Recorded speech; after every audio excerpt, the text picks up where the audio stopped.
सत श्री अकाल। न्यूज़ 18 पंजाब देख रहे सारे दर्शकों का स्वागत है। मैं हाँ विजयपाल बराड़। सब तो पहला गल NIA की कार्रवाई की। एक पासे किसान दिल्ली के बॉर्डर से डटे हुए ने, दूजे पासे NIA वालों अज वड्डी कार्रवाई की गई है। जांच एजेंसी वालों किसान आगू बलदेव सिंह सिरसा सने होर कईयां नूं नोटिस भेजे गए ने, जिसनूं लैके किसानां दा कहना है कि अंदोलन करके उन्हां नूं निशाना बनाया जा रहा है।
बनाया गया कि यह आदमी जिहड़ा है वो साडे खिलाफ बहुत ज़्यादा पर्देफाश साडे कर रहा है। सरकार दियां जो पॉलिसियां ने उन्हां नूं लोकां दे सामने उजागर कर रहा है, जिस करके मेरे खिलाफ जिहड़ा ये NIA ने जिहड़ा वो नोटिस मैनूं जिहड़ा जारी किया, यही चक्कर। दस दईए कि बलदेव सिरसा ਸਿੰਘੂ ਬਾਰਡਰ ਤੇ किसान अंदोलन ਨੂੰ मजबूती दे रहे ने। किसानों के हक ਦੇ ਵਿੱਚ सरकार के खिलाफ अंदोलन कर रहे ने। उन्हां दे उपर हुण NIA ने शिकंजा कस दिता है। हालांकि वो इस कार्रवाई ਨੂੰ साजिश दस रहे ने ਅਤੇ उन्हां दे इल्जाम है कि किसान अंदोलन के कारण ही उन्हां दे खिलाफ ये एक्शन होया। दिल्ली तो शंकर आनंद दे नाल अमृतसर तो राजीव शर्मा, न्यूज़ 18। NIA की कार्रवाई ते बलबीर सिंह राजेवाल ने कहा कि केंद्र सरकार ते BJP किसान अंदोलन तो डर गई है, इसलिए एजेंसियां जरिए अजिहियां कार्रवाइयां कीतियां जा रही ने। BJP सरकार इन्नी डर गई, इन्नी घबरा गई, वो अज तक साडा एका तोड़ नहीं सकी। वो हुण घटिया हरकतां ते आ गए। उन्होंने बहुत सारे लोगों नूं जिहड़े इत्थे कोई लंगर लाए हुए ने, कोई इत्थे नूं बसां आउंदियां ने, उन्होंने सारिਆਂ ਨੂੰ NIA ਦੇ नोटिस देने शुरू किए है। कईयां ने जिन्हों ने शहीदों की मदद की है उन्होंने नोटिस देने शुरू किए है। असी ये सख्त शब्दों में निंदा करते हैं और सरकार को साफ कहना चाहते हैं भी इदा सानू तुसी दबा नहीं सकते, इदा साडे अंदोलन नूं साडे एके नूं तुसी तोड़ नहीं सकते। और जिहड़े लोकां नूं नोटिस आ रहे हैं उन्होंने अपील है भी परवाह ना करने इन्हां नोटिसां की, बैठण घरे फैसला करांगे किसी वेले, फिर जथेबंदी फैसला करू। सरकार तो मंग है भी इन्हां नोटिसां नूं विड्रा करे, एडियां घटिया हरकतां ना करे। NIA की कार्रवाई तो बाद BJP किसानां ते सियासी विरोधियों के निशाने ते है, पर BJP ने NIA की कार्रवाई का बचाव किया है। देखो इन्हां चीज़ां नूं मेरा ख्याल किसान अंदोलन नाल नहीं जोड़ना चाहिए। NIA तां सारा साल ही उन्होंने पूरा जिन्ना चर उन्होंने एक अदारा आ वो इंडिपेंडेंट अदारा आ और उन्हों का जोड़ा काम आ उन्होंने करना देना चाहिए। जे किते कोई कोताहियां होइयां, हवाला केस होया या मान लो मैं कहना कोई भी कोताही हुई है, किसी भी तरह की कोताही है, अगर जे कीती है तो फिर तो कानून का जिहड़े डर होना चाहिए। जे तुसीं कहने एक पासे कहने कि असीं कुछ नहीं किया तो फिर तुहानूं डर नहीं होना चाहिए, फिर तुहानूं उहदा खैर मकदम करते हुए उहदा संभालना चाहिए और दुध दा दुध पानी दा पानी सामने आ जाए।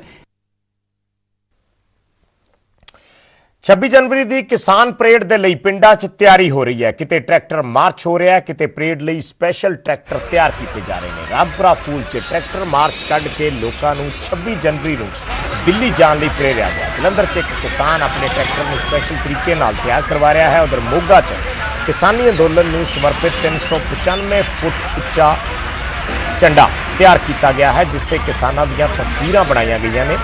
किसान अंदोलन को लैके एक दस्तखत मुहिम भी शुरू की।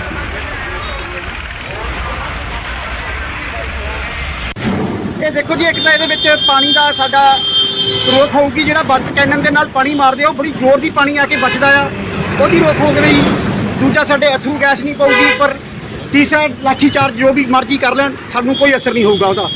ਸੋ ਇਹ ਸਾਡਾ ਇੱਕ ਪਰੇਡ ਕੱਢਾਂਗੇ, ਅਸੀਂ ਸ਼ਾਂਤਮਈ ਸੰਘਰਸ਼ ਕਰਾਂਗੇ, ਸਾਡੇ ਤੇ ਤਸ਼ੱਦਦ ਵੀ ਕਰਨਗੇ, ਉਹ ਵੀ ਅਸੀਂ ਸਹਿਣ ਨੂੰ ਤਿਆਰ ਹਾਂ। ਲੇਕਿਨ ਅਸੀਂ ਜਿਹੜੀ ਪਰੇਡ ਆ 26 ਜਨਵਰੀ ਤਹਈਆ ਕੀਤਾ ਕਿ ਉਹ ਪਰੇਡ ਕੱਢ ਕੇ ਹੀ ਹਟਾਂਗੇ, ਪਿੱਛੇ ਨਹੀਂ ਮੁੜਾਂਗੇ, ਆਪਣਾ ਪੈਰ ਪਿੱਛੇ ਨਹੀਂ ਪਾਵਾਂਗੇ। 26 ਜਨਵਰੀ ਤੋਂ ਪਹਿਲਾਂ ਸ਼ਹਿਰ 'ਚ ਟਰੈਕਟਰ ਮਾਰਚ ਕੱਢੇ ਜਾ ਰਹੇ ਨੇ। ਜਲੰਧਰ, ਗੁਰਦਾਸਪੁਰ, ਮੋਗਾ ਤੇ ਫਤਿਆਬਾਦ ਦੀਆਂ ਅਸੀਂ ਤੁਹਾਨੂੰ ਤਸਵੀਰਾਂ ਦਿਖਾ ਰਹੇ ਹਾਂ। 4 ਤਸਵੀਰਾਂ ਜਿੱਥੇ ਵੱਡੀ ਗਿਣਤੀ 'ਚ ਕਿਸਾਨਾਂ ਵੱਲੋਂ ਟਰੈਕਟਰ ਮਾਰਚ ਦੀ ਰਿਹਰਸਲ ਕੀਤੀ ਗਈ। ਜਲੰਧਰ, ਮੋਗਾ, ਗੁਰਦਾਸਪੁਰ, ਫਤਿਆਬਾਦ, ਇਹ 4 ਥਾਵਾਂ ਤੇ ਟਰੈਕਟਰ ਮਾਰਚ ਦੀ ਰਿਹਰਸਲ ਕੀਤੀ ਗਈ। ਇਸ ਦੀਆਂ ਤਸਵੀਰਾਂ ਨਜ਼ਰ ਆ ਰਹੀਆਂ ਕਿ ਅਸੀਂ ਅੱਜ ਇੱਕ ਮੈਸੇਜ ਦੇ ਰਹੇ ਹਾਂ ਪੂਰੀ ਸੰਗਤ ਨੂੰ, ਜਲੰਧਰ ਸ਼ਹਿਰ ਦੀ ਨੂੰ ਔਰ ਪਿੰਡਾਂ ਨੂੰ, ਸਾਰਿਆਂ ਸੰਗਤਾਂ ਨੂੰ ਦੇ ਰਹੇ ਹਾਂ ਮੈਸੇਜ ਕਿ ਜਿਹੜਾ 23 ਤਰੀਕ ਨੂੰ ਆਪਾਂ ਪਿੰਡ ਸਖਵਾਲ ਤੋਂ ਹਾਈਵੇ ਸਟੇਡੀਅਮ ਤੋਂ ਤੁਰਨਾ। ਪਿੰਡ ਸਖਵਾਲ ਦਾ ਸਟੇਡੀਅਮ ਹਾਈਵੇ ਉੱਪਰ ਹੈ, ਉੱਥੋਂ ਚੱਲਣਾ ਆ ਕਿ 10 ਵਜੇ। ਅਸੀਂ ਉਹ ਚਾਹੁੰਦੇ ਹਾਂ ਕਿ ਸਾਰੀ ਸੰਗਤ ਨੂੰ ਮੈਸੇਜ ਦਿੱਤਾ ਜਾਵੇ। ਇਹ ਜੇ ਅਸੀਂ ਲੋਕਾਂ ਨੂੰ ਜਾਗਰੂਕ ਕਰਦੇ ਹਾਂ ਕਿ ਜਿਹੜੇ ਗਵਰਨਮੈਂਟ ਨੇ ਬਿੱਲ ਪਾਸ ਕੀਤੇ ਸੀ ਉਹ ਬਿੱਲ ਜਿਹੜੇ ਆ ਉਹ ਵਾਪਸ ਲੈ ਜਾਣ ਤੇ ਲੋਕੀ ਜਿਹੜਾ ਜਿੱਦਾਂ ਸਹਿਯੋਗ ਕਰ ਰਹੇ ਆ ਜਿਹੜੀ ਟਰੈਕਟਰ ਮਾਰਚ ਜਿਹੜਾ 26 ਤਰੀਕ ਨੂੰ ਉੱਥੇ ਪ੍ਰੋਗਰਾਮ ਰੱਖਿਆ ਉਹਦੇ ਪ੍ਰਤੀ ਅਸੀਂ ਲੋਕਾਂ ਨੂੰ ਦੱਸ ਰਹੇ ਹਾਂ ਵੀ ਚਲੋ ਸਾਰੇ ਜਣੇ। ਤੇ ਕੇਂਦਰੀ ਵਿੱਤ ਰਾਜ ਮੰਤਰੀ ਅਨੁਰਾਗ ਠਾਕੁਰ ਦਾ ਇੱਕ ਬਿਆਨ ਸਾਹਮਣੇ ਆਇਆ ਹੈ। ਉਹਨਾਂ ਕਿਹਾ ਹੈ ਕਿ ਬਹੁਤੇ ਕਿਸਾਨ ਖੇਤੀ ਕਾਨੂੰਨਾਂ ਦਾ ਸਵਾਗਤ ਕਰ ਰਹੇ ਨੇ ਤੇ ਬਾਕੀ ਕਿਸਾਨਾਂ ਦੇ ਵੀ ਖਦਸ਼ੇ दूर किए जा रहे हैं। अनुराग ठाकुर का थोनों बयान सुनाते हैं। लोकतंत्र में बातचीत होती रहनी चाहिए, बातचीत से ही समस्या का समाधान निकलता है। देश भर का किसान कृषि बिलों से खुश है। प्रधानमंत्री जी का, कृषि मंत्री जी का उन्होंने धन्यवाद किया है। अगर कुछ लोगों के मन में 1-2 राज्यों में वो चिंता का विषय है तो उनको भी हम समझाने का प्रयास कर रहे हैं। जिनको कुछ लोगों ने भ्रमित करने का काम किया, हम उनको भी बता रहे हैं कैसे। खेती कानून संबंधी बनाई सुप्रीम कोर्ट की कमेटी नूं हुण चुनौती दे दी गई है। किसान जथेबंदी BKU लोक शक्ति ने इस कमेटी के खिलाफ पटीशन पाई है, जिस विच नवीं कमेटी बनाउण दी मांग की गई है।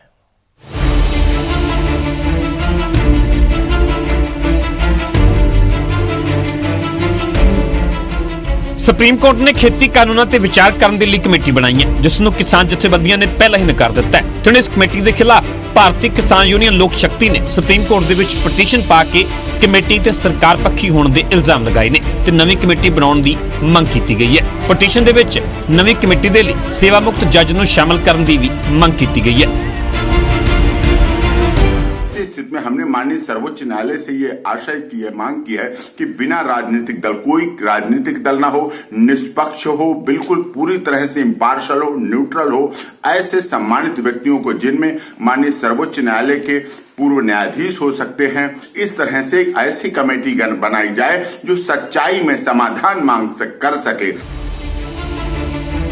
सुप्रीम कोर्ट दे विच 26 जनवरी की ट्रैक्टर परेड के खिलाफ ही सरकार ने पटीशन पाई हुई है ते BKU लोक शक्ति ने इस पटीशन नूं भी रद्द करने की मंग की है। सुप्रीम कोर्ट दे वल्लों जो कमेटी बनाई गई है उस दे विचों किसान लीडर भुपिंदर सिंह मान ने पहला ही खुद नूं वख कर लिया, पर किसान जथेबंदियां नूं यह कमेटी मंजूर नहीं है। जथेबंदियां कमेटी के हक दे विच नहीं ने, पर BKU लोक शक्ति ने नवीं पटीशन पा के नवीं कमेटी मंगी है। Bureau report news 18 Punjab.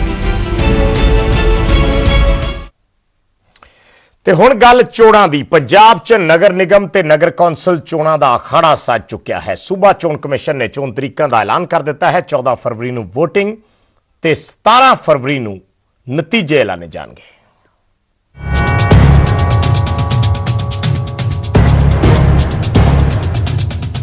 चोण commission ने नगर निगम चोणां दे लई तारीखां दा ऐलान कर दिता है, जिस दे नाल ही राज दे सारे चोण हलकिਆਂ ਦੇ ਵਿੱਚ आदर्श चोण ਜ਼ਾਬਤਾ तुरंत प्रभाव ਦੇ ਨਾਲ लागू हो गया।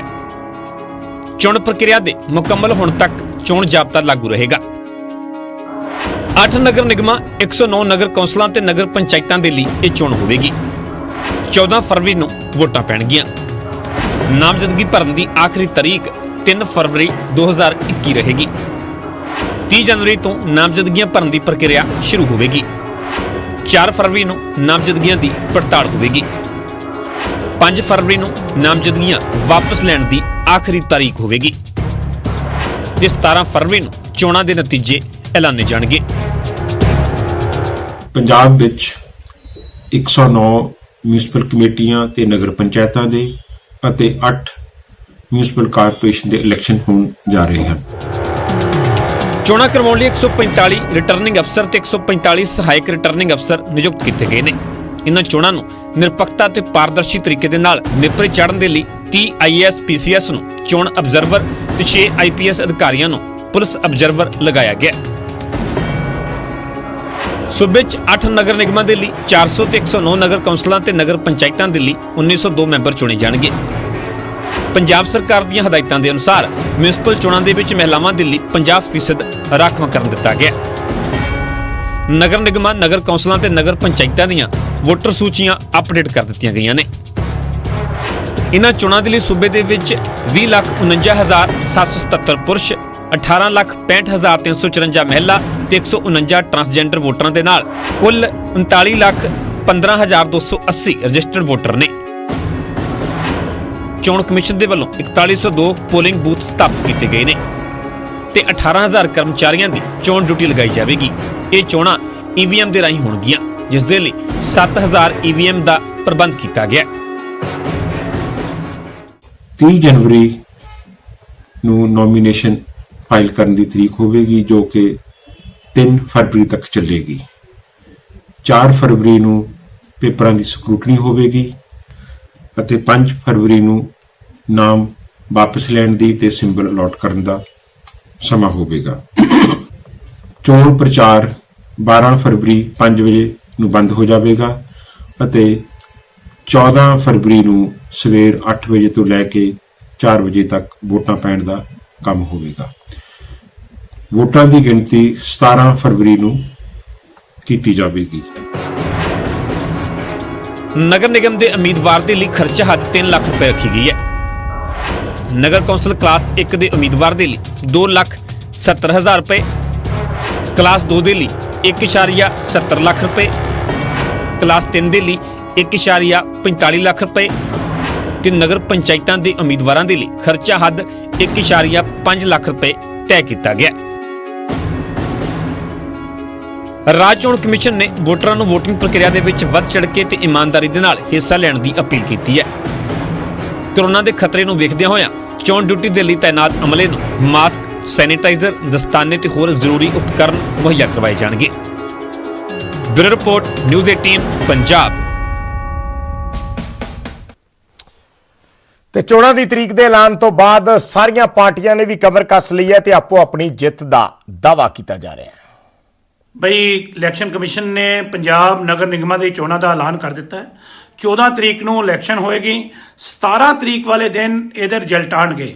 ਕਾਂਗਰਸ ਪਾਰਟੀ ਨੇ ਫੈਸਲਾ ਕੀਤਾ ਹੈ ਕਿ ਇੱਕ ਹਫ਼ਤੇ ਦੇ ਵਿੱਚ ਇਹ ਸਾਰੇ ਉਮੀਦਵਾਰਾਂ ਦਾ ਕਾਂਗਰਸ ਪਾਰਟੀ ਐਲਾਨ ਕਰੇਗੀ ਔਰ ਜਿੰਨੀਆਂ ਵੀ ਚੋਣਾਂ ਹੈਗੀਆਂ, ਚਾਹੇ ਉਹ ਨਗਰ ਨਿਗਮਾਂ ਦੀਆਂ, ਮੁਨਸਿਪਲ ਕਮੇਟੀਆਂ ਦੀਆਂ, ਨਗਰ ਪੰਚਾਇਤਾਂ ਦੀਆਂ, ਇਹ ਸਾਰੀਆਂ ਚੋਣਾਂ ਕਾਂਗਰਸ ਪਾਰਟੀ ਆਪਣੇ ਸਿੰਬਲ ਹੱਥ ਦੇ ਨਿਸ਼ਾਨ ਦੇ ਉੱਪਰ ਇਹ ਜਿਹੜੀਆਂ ਉਹ ਇਲੈਕਸ਼ਨਾਂ ਲੜੇਗੀ। ਕਿ ਚੋਣਾਂ ਕਰਾਉਣੀਆਂ ਚਾਹੀਦੀਆਂ ਔਰ ਚੋਣਾਂ ਤਾਂ ਜੇ ਫਰਵਰੀ 'ਚ ਕਰਾ ਦੇਣੀਆਂ ਚਾਹੀਦੀਆਂ ਸੀ, ਪਰ ਨਹੀਂ ਕਰਵਾਈਆਂ ਪਿਛਲੇ ਸਾਲ। ਕਿਉਂ? ਕੋਈ ਪ੍ਰੋਬਲਮ ਨਹੀਂ ਸੀ, ਪਰ ਅੱਜ ਜਦੋਂ ਪੰਜਾਬ ਦਾ ਮਾਹੌਲ ਇਹਨਾਂ ਨੇ ਖਰਾਬ ਕਰ ਲਿਆ ਤੇ ਹੁਣ ਇਹਨਾਂ ਨੇ ਚੋਣਾਂ ਦੀ ਗੱਲ ਕਰਨ ਲੱਗ ਪਏ। ਭਾਵ ਇਹ ਇਸ ਕਿਸਾਨਾਂ ਦੇ ਇਹ ਜਿਹੜੀ ਇਸ ਅੰਦੋਲਨ ਦੀ ਆੜ ਦੇ ਵਿੱਚ BJP ਅੱਗੇ ਨਾ ਆ ਜਾਵੇ, ਇਹਦੇ ਲਈ ਇਹ ਚੋਣਾਵਾਂ ਜਿਹੜੀਆਂ ਕਰਾਉਣ ਦੀ ਕੋਸ਼ਿਸ਼ ਕੀਤੀ ਆ। ਹਕੀਕਤ 'ਚ ਸਾਰਿਆਂ ਨੂੰ ਡਰ BJP ਤੋਂ ਹੀ ਹੈ। ਨਗਰ ਕੌਂਸਲਾਂ ਦੀਆਂ ਵੋਟਾਂ ਦਾ ਜਿਹੜਾ ਹੈਗਾ ਐਲਾਨ ਹੋਇਆਗਾ ਔਰ ਉਹਦੇ ਵਿੱਚ ਵੋਟਾਂ ਪੈਣ ਦੀ ਤਰੀਕ ਜਿਹੜੀ ਆ ਉਹ 14 ਫਰਵਰੀ ਜਿਹੜੀ ਆ ਨਿਸ਼ਚਿਤ ਕੀਤੀ ਗਈ ਆ ਔਰ ਦੂਜੇ ਪਾਸੇ ਜਿਹੜਾ ਰਿਜ਼ਲਟ ਰੱਖਿਆ ਗਿਆ, ਰਿਜ਼ਲਟ ਜਿਹੜਾ ਹੈਗਾ ਉਹ 17 ਤਰੀਕ ਨੂੰ ਆਊਗਾ। ਇਹ 3 ਦਿਨ ਦਾ ਵੱਖ-ਵੱਖ ਕਿਉਂ ਰੱਖਿਆ ਗਿਆ? ਇਹ ਬਹੁਤ ਵੱਡੇ ਸਵਾਲ ਜਿਹੜੇ ਹੈਗੇ ਨੇਗੇ, ਬਹੁਤ ਵੱਡਾ ਸਵਾਲੀਆ ਚਿੰਨ੍ਹ ਜਿਹੜਾ ਹੈਗਾ ਪੰਜਾਬ ਸਰਕਾਰ ਦੇ ਖਿਲਾਫ ਖੜਾ ਕਰਦੇ ਨੇਗੇ। 3 ਦਿਨਾਂ ਦੀ ਕਿਉਂ ਰੱਖੀ ਗਈ ਆ? ਜਦ ਕਿ ਜਿਹੜੀਆਂ ਵੋਟਾਂ ਹੁੰਦੀਆਂ ਨੇਗੀਆਂ, ਚਾਹੇ ਉਹ ਨਗਰ ਕੌਂਸਲ ਆ ਜਾਂ ਨਗਰ ਨਿਗਮ ਆ, ਵੱਧ ਤੋਂ ਵੱਧ 2500 3000 ਵੋਟ ਹੁੰਦੀ ਹੈ, ਜਿਹੜੀ ਕਿ ਮੈਂ ਸਮਝਦਾ ਘੰਟੇ 1.5 ਘੰਟੇ 'ਚ ਗਿਣੀ ਜਾ ਸਕਦੀ ਆ। ਸੋ ਐਡਾ ਵਕਫਾ ਰੱਖ ਕੇ ਕਿਤੇ ਨਾ ਕਿਤੇ ਇਸ ਗੱਲ ਦਾ ਸੰਕੇਤ ਜਿਹੜਾ ਹੈਗਾ ਸਰਕਾਰ ਨੇ ਦਿੱਤਾ ਗਾ ਕਿ ਸਰਕਾਰ ਜਿਹੜੀ ਆ ਇਹ ਇਲੈਕਸ਼ਨ ਲੁੱਟਣੀ ਚਾਹੁੰਦੀ। ਦੇਸ਼ ਭਰ 'ਚ ਕਰੋਨਾ ਖਿਲਾਫ ਲੜਾਈ ਦੀ ਅੱਜ ਸ਼ੁਰੂਆਤ ਹੋ ਗਈ। ਕਰੋਨਾ ਦੀ ਵੈਕਸੀਨੇਸ਼ਨ ਦੀ ਸ਼ੁਰੂਆਤ ਖੁਦ ਪ੍ਰਧਾਨ ਮੰਤਰੀ ਨਰਿੰਦਰ ਮੋਦੀ ਨੇ ਕੀਤੀ। ਪਹਿਲੇ ਗੇੜ 'ਚ 3 ਕਰੋੜ ਲੋਕਾਂ ਨੂੰ ਟੀਕਾ ਲਗਾਉਣ ਦਾ ਟੀਚਾ ਮਿਥਿਆ ਗਿਆ।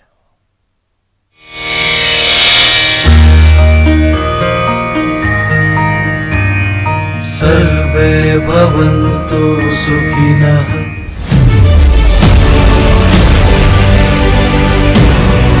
ਸ਼ਨੀਵਾਰ ਨੂੰ ਹਿੰਦੁਸਤਾਨ ਨੇ ਦੁਨੀਆ ਦੇ ਸਭ ਤੋਂ ਵੱਡੇ ਟੀਕਾਕਰਨ ਦਾ ਸ਼ੁਭ ਆਗਾਜ਼ ਕਰ ਦਿੱਤਾ, ਜਿਸ ਦੇ ਨਾਲ ਹੀ 1 ਸਾਲ ਦੇ ਵਿੱਚ 1 ਕਰੋੜ ਤੋਂ ਜ਼ਿਆਦਾ ਲੋਕਾਂ ਨੂੰ ਬਿਮਾਰ ਕਰਨ ਵਾਲੇ, 1.5 ਲੱਖ ਤੋਂ ਜ਼ਿਆਦਾ ਜ਼ਿੰਦਗੀਆਂ ਲੈਣ ਵਾਲੇ, ਲੋਕਾਂ ਨੂੰ ਬੰਦਸ਼ਾਂ ਦੇ ਵਿੱਚ ਰਹਿਣ ਨੂੰ ਮਜਬੂਰ ਕਰਨ ਵਾਲੇ ਕੋਰੋਨਾ ਦੀ ਵਿਦਾਈ ਦੀ ਸ਼ੁਰੂਆਤ ਹੋਈ ਹੈ। ਪ੍ਰਧਾਨ ਮੰਤਰੀ ਨਰਿੰਦਰ ਮੋਦੀ ਨੇ ਕੋਰੋਨਾ ਦੇ ਖਿਲਾਫ ਭਾਰਤ ਦੀ ਫੈਸਲਾਕੁਨ ਜੰਗ ਦਾ ਆਗਾਜ਼ ਕੀਤਾ ਤੇ ਦੱਸਿਆ ਕਿ ਕਿਵੇਂ ਦੇਸ਼ ਨੇ तमाम ਚੁਣੌਤੀਆਂ ਦੇ ਬਾਵਜੂਦ ਕੋਰੋਨਾ ਦੇ ਪਹਿਲੇ ਮਰੀਜ਼ ਤੋਂ ਲੈ ਕੇ ਉਸ ਦੇ ਖਾਤਮੇ ਦੇ ਲਈ ਤਿਆਰ ਵੈਕਸੀਨ ਦੀ ਪਹਿਲੀ ਡੋਜ਼ ਤੱਕ ਦਾ ਸਫ਼ਰ ਤੈਅ ਕੀਤਾ ਹੈ। आम तौर पर एक वैक्सीन बनाने में बरसों लग जाते हैं, लेकिन इतने कम समय में एक नहीं 2 मेड इन इंडिया वैक्सीन तैयार हुई। ਦੇਸ਼ ਦੇ ਵਿੱਚ ਕੋਵਿਸ਼ੀਲਡ ਤੇ ਕੋਵੈਕਸਿਨ ਨੂੰ ਫਿਲਹਾਲ ਮਨਜ਼ੂਰੀ ਦਿੱਤੀ ਗਈ ਹੈ ਤੇ ਸ਼ੁਰੂਆਤੀ ਦੌਰ ਦੇ ਵਿੱਚ ਇਹਨਾਂ ਦੋਵਾਂ ਵੈਕਸੀਨ ਦਾ ਹੀ ਇਸਤੇਮਾਲ ਕੀਤਾ ਜਾ ਰਿਹਾ ਹੈ। ਪਹਿਲੇ ਪੜਾਅ ਦੇ ਵਿੱਚ 3 ਕਰੋੜ ਸਿਹਤ ਕਰਮੀਆਂ ਨੂੰ ਇਹ ਟੀਕਾ ਦਿੱਤਾ ਜਾ ਰਿਹਾ ਹੈ, ਜਿਨ੍ਹਾਂ ਨੂੰ ਪਹਿਲੀ ਡੋਜ਼ ਦੇ 28 ਦਿਨਾਂ ਦੇ ਬਾਅਦ ਦੂਜੀ ਡੋਜ਼ ਦਿੱਤੀ ਜਾਵੇਗੀ। ਤੇ ਡੋਜ਼ ਕਿੰਨੀ ਜ਼ਰੂਰੀ ਹੈ ਖੁਦ ਪ੍ਰਧਾਨ ਮੰਤਰੀ ਤੋਂ ਸੁਣੋ। जिसे कोरोना संक्रमण का रिस्क सबसे ज्यादा है, उसे पहले टीका लगेगा।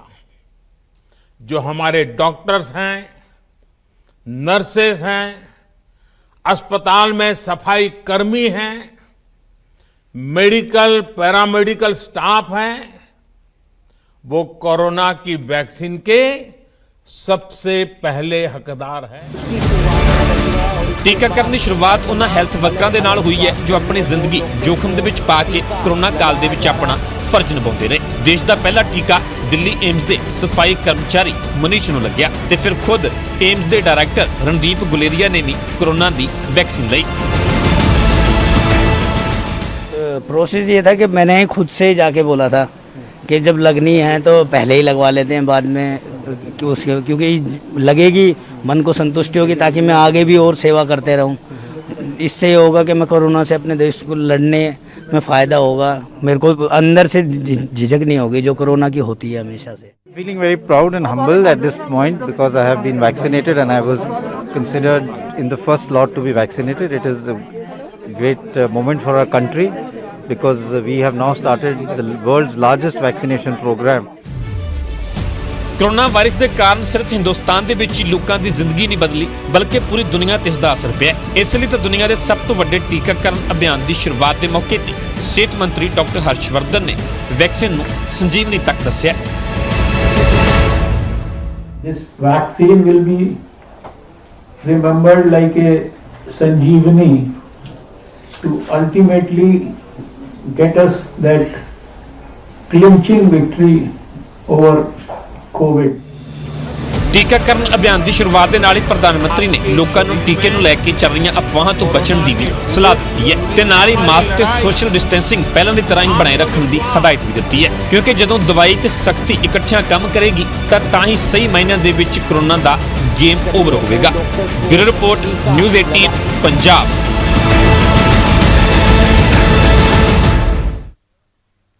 ਤੇ ਇਸ ਬੁਲੇਟਿਨ 'ਚ ਫਿਲਹਾਲ ਇੰਨਾ ਹੀ। ਇੱਕ ਛੋਟਾ ਜਿਹਾ ਬ੍ਰੇਕ।